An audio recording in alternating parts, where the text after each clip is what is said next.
وجعلنا وج واو زب وا واو کو جب پڑھیں گے دونوں ہونٹ گول کرنے ہیں تب واو کا مخرج صحیح ادا ہوگا. وجعلنا نون زبر الف نا اس نون کو آگے الف ہے تو 2 حرکات لمبا کر کے پڑھنا ہے. وجعلنا من بینی میم زیر نون من آگے دیکھیں نون ساکن کے بعد حرف با ہے تو ہم نے نون ساکن کو میم سے بدل کر پڑھنا ہے. یہ چھوٹا میم یہاں پہ لکھا گیا ہے پڑھیں گے میم بینی با زبیہ بی لمبا نہیں کریں گے بینی میم بینی ایدیہم ای کو لمبا نہیں کرنا دال زیر یا دی یا مدہ ہے اس کو 2 حرکات لمبا کر کے پڑھیں گے ایدیہم صدا ومن خلفہم صدا سین پہ سیٹی کی آواز آئے گی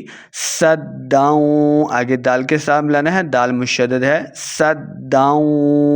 پھر دال 2 زبر واو داؤں واو حروف یرملون سے آ گیا تو غنہ کر کے پڑھنا ہے صدا ومن خلفہم ومن واو کے اوپر اپنے دونوں ہونٹ گول کرنے ہیں ومن خلفہم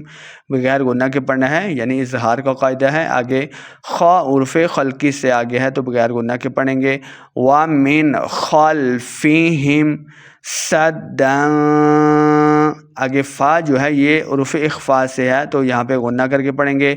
صدا فاغ غین کو موٹا پڑھنا ہے حروف مستعلیہ سے ہے فاغشیناہم نون کے اوپر کھڑی زبر ہے اس کو 2 حرکات لمبا کر کے پڑھیں گے فاغشیناہم فہم ہاں کو ہلکے نچلے والے حصے سے ادا کرنا ہے فہم لا یبصرون یا پیش با یب